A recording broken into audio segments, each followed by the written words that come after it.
All right. Hello, everybody. I'm Devin Clements with Heavy.com, and today we're joined by ESPN insider and fantasy football analyst Field Yates. Thank you for taking the time to join us today, Field. I appreciate you having me on, Devin. Good to join you, and I hope your fall and football season are going well so far. Yeah, everything's going great so far. So good. So you're joining us on behalf of Sling TV. So, Field, if you don't mind telling us what's going on over there. Yeah, Sling is a longtime friend of mine. I've been a subscriber for a long time, and then I became a partner with them. So Sling is the best way. If you like football, you're looking for a marriage of convenience and the essentials. Sling, I think, is the right service for you. What's great about Sling, well, amongst the many things that are great about Sling, is that they've got the best offerings for football. If you want to watch NFL Red Zone on NFL Network on Sundays, you got that. If you want to watch Monday Night Football, of course, on ESPN, you've got that. And if you want to watch your local team, you've got that, which is not something that all services are offering these days.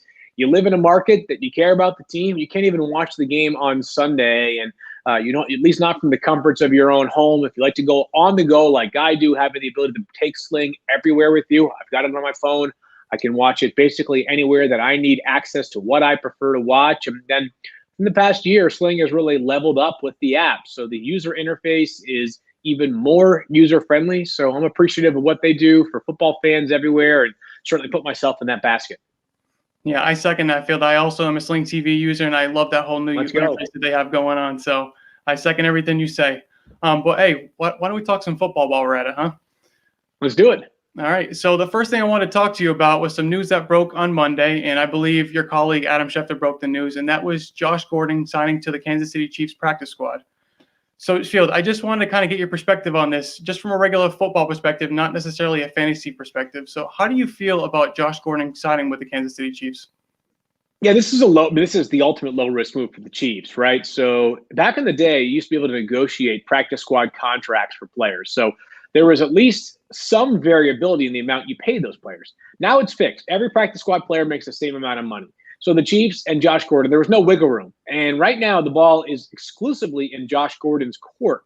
If he wants to make his way onto the 53-man roster, he can't loaf through practice. He can't be unaccountable. He has to be accountable. He has to be a performer. He has to be like the player, at least maybe like working his way back towards the player he was earlier in his career. I don't think that the days of 2014 Josh Gordon are once again ahead of us, but he was a player that for a little while in Seattle and then a little while before that in New England, and certainly during stretches in Cleveland, brought a lot to his offenses. So I think that Josh Gordon has a lot to prove for the Chiefs. This is the ultimate low-risk move. If it doesn't work out, there's really no cap or financial ramifications for signing Josh Gordon, and he's not going to stick around if he can't hold up his end of the bargain.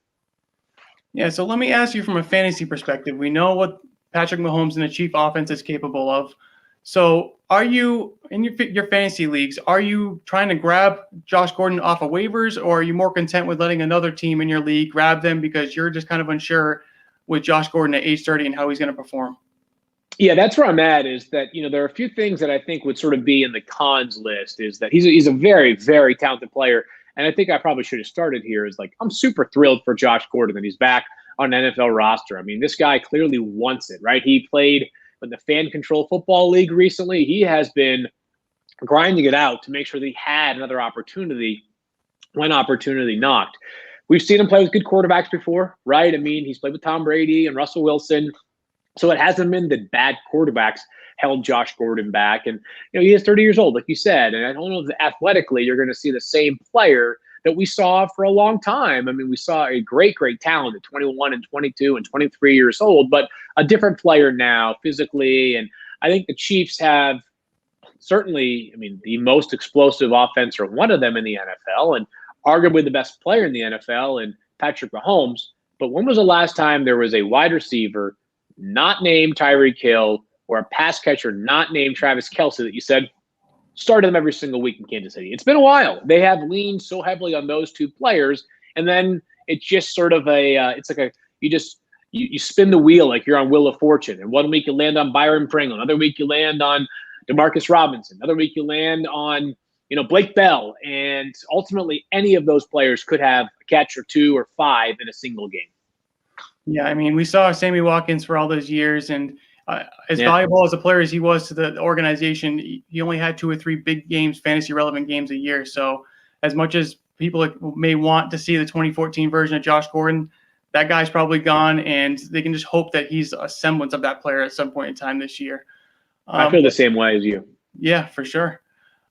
So let's go back to kind of a fantasy football scope here. And Field, who are some of the fantasy sleepers that, guys that flew under the radar over the first few weeks of the season that you feel could break out in week 4, whether it be someone that you want to grab off of waivers or someone you've been maybe stashing on your bench that you're just ready to put into your lineup now? I'll keep a couple names, or I'll throw a couple names out there. One that I really like at wide receiver is Tim Patrick, wide receiver for the Broncos. And unfortunately, the Broncos have had 2 major injuries in their wide receiver group. Jerry Jeudy sprained his ankle in week 1. He was dominating that game for the Broncos against the Giants. He's out for at least 1 more game, but it sounds like more like 4 to 6 weeks in total. And then KJ Hamler, a really talented second-year wide receiver out of Penn State last year, also he got hurt. He tore his ACL, that according to Adam Schefter. So unfortunately, he's going to miss the rest of this season. And Tim Patrick, here's his first 3 games this year. Week 1, touchdown catch. Week 2, touchdown catch. Week 3, 5 catches, a team-high 98 yards. So I do think that Tim Patrick is another name that should be sort of stashed away on benches. And then I think this Jaguars offense is going to get things going a little bit more respectably. Moreover, James Robinson, who I know is on a sleeper, but I have been sort of consistent with my case on him, is that at the beginning of the year, we're going to see some Carlos Hyde. It's probably going to be kind of annoying, too, because Hyde's an accomplished player, been around the league for a while. I don't think he's nearly the talent that James Robinson is right now. Robinson had his best game of the season in week 3, and I think he's going to start to fend off more and more by the week Carlos Hyde snaps and opportunities. So give me James Robinson as a player that I think continues to go up, up, up in terms of his overall value. So, Phil, while we're on the subject of the Jaguars and sleepers, one guy that just got traded to the Jaguars is Dan Arnold, the tight end from the Panthers. Yeah. Is he someone that's on your radar in terms of grabbing him on waivers if he's available, or is he kind of a wait and see what happens too, kind of like what I mentioned before with Josh Gordon? Yeah, good call, Devin. I'm going to steal that one from you because I'm not sure there are too many tight ends. And I say to myself, all right, I kind of do like him as a sleeper. It may not be right away, only because new offense, and I would doubt he plays this Thursday night. I mean, he got traded officially yesterday. You and I are having this conversation on Tuesday, so that was Monday when he got traded. Usually when you have a Thursday night game, you practice Monday, you practice Tuesday, Wednesday you either travel or have a walkthrough. But those Monday or Tuesday practices are frequently like basically a walkthrough as well. So I would think maybe for week 5 and beyond, there's some value there. The Jaguars have been looking for a middle-of-the-field tight end. I like that call there on Dan Arnold. All right. I'm glad to hear that. My dynasty team is rejoicing over that news, Field. I love to see. Look at this. Your dynasty team is rejoicing. A couple of my redraft leagues might be rejoicing. Dan Arnold, they may be a potential touchdown maker for the Jacksonville Jaguars. All right. Now, I want to shift gears to a different position, and this one pertains to the San Francisco 49ers, and who have caused many headaches for fantasy owners this year. And we're talking about their backfield and their running backs, whether it be Raheem Mostert, Trey Sermon, Kerryon Johnson, Jacques Patrick, Elijah Mitchell. The names go on and on, right? They've all caused headaches, whether it be because of injury or lack of play time or what have it. But we saw in this Sunday Night Football against the Packers, Trey Sermon and Kyle Juszczyk were the guys in the backfield that were getting the touches. Jacques Patrick, Trenton Cannon, and Kerryon Johnson were active, but they did not touch the football on offense. So I wanted to ask you specifically about Trey Sermon. We saw in week 1 he was a healthy scratch. We saw in week 2 he got that one ball, and then he quite literally got knocked out. And then week 3 he was the go-to guy in that backfield. So Yates, if he is a guy that's available on waivers in a league, are you going to grab him right now, or are you still afraid of that 49ers backfield? I would grab him, but I'm going to speak out of both sides of my mouth here. So I'm going to grab him because there are so few running backs on waivers right now that I think are interesting, just because the good ones have been taken up. On the other hand, though, right now, that backfield could go his way. It could also be that Elijah Mitchell becomes the guy again. Remember, that was the plan when Raheem Mostert went down, was, hey, Elijah Mitchell's our guy. Now, we'll see whether he plays this upcoming week, and it's hard to trust that even if he is the guy this week, that he'd be the guy the following week.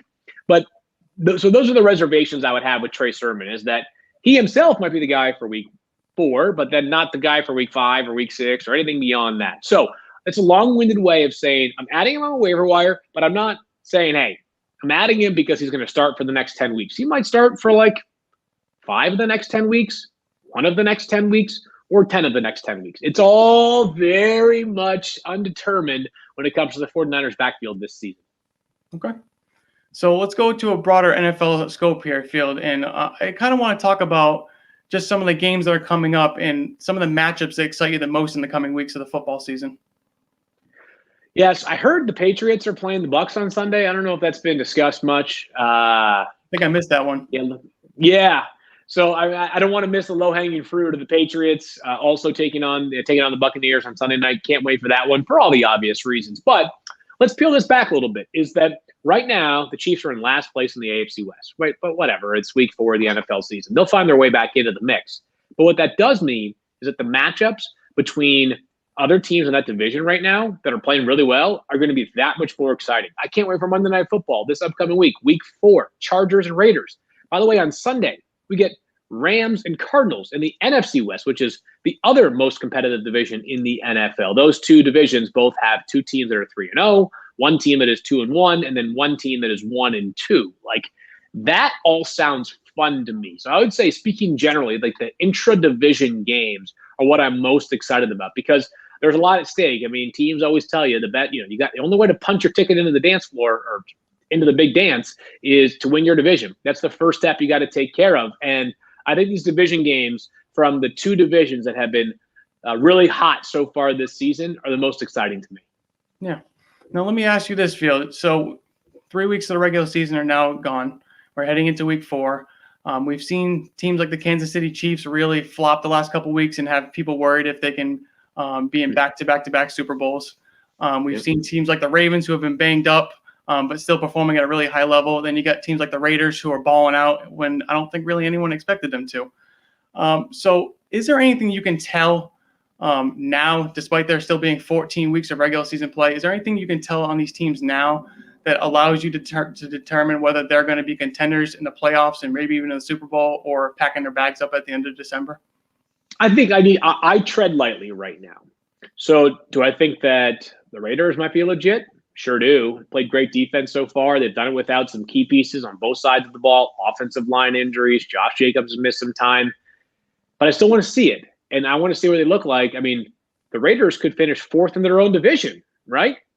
Just because of how good Kansas City will eventually be and Los Angeles and the Broncos seem legit. But there are other teams that I feel really confident in. Like the Rams 3-0 start, not a mirage. That team's legit. They're really good. So those are, I think it's, so my answer is like, it sort of depends is what I would say on this question. But my instinct is to sort of like not commit myself too soon to something because there's so much evidence that things that happen in September look ridiculous, not by January, but sometimes by about Thanksgiving. You're like, oh my God. I mean, week 1 last year, the Jaguars beat the Colts. They haven't won since. They haven't won. It's amazing. It really is. It really is. That's the great thing about football, right? Any given Sunday. Any given Sunday. That's right. Yes. So before we get you out of here, Field, I want to ask you one question. I want to have a little bit of fun with this. It's as an NBA scope to it here. On ESPN optional telecast on ESPN2 for Monday Night Football between the Cowboys and Eagles on Monday night. Peyton Manning and Eli Manning got to talk to LeBron James on the telecast. And one of the things that LeBron mentioned was that during the 2011 lockout, Jerry Jones, the Dallas Cowboys owner, offered him a contract, and also Pete Carroll offered him a contract. So we know that LeBron James is 36 right now, so we're going to have a little bit more fun with this, all right? So let's say in 2011, LeBron James is 26. So let's say in 2021, LeBron James is 26 years old. Given his size and athleticism, he's playing tight end, and he signs with the Cowboys or the Seahawks. I want you to fill in the blank here, Field. If LeBron James were playing football in 2021, I'd be willing to spend a blank round pick on him in my fantasy draft. 5th round pick. I want to respect the process of being a football player because it's not like you just show up with the best athlete and you win. At the same time, LeBron might be the most physically gifted athlete since Michael Jordan. And I mean, he might be right there athletically with Michael Jordan, right? He's a few inches taller. He's about as explosive. So, LeBron's unique, man. I think a 5th-round pick seems like the right price tag for me to be paying in my drafts. Okay. I respect that. So, Field, you're a stud, man. I appreciate you taking the time to talk to us today, and hopefully we can cross paths again, too, and talk some fantasy football again. That sounds great, Devin. Thanks for having me on. I appreciate what you do, and thanks again to Sling for helping to coordinate this and make this all possible. All right.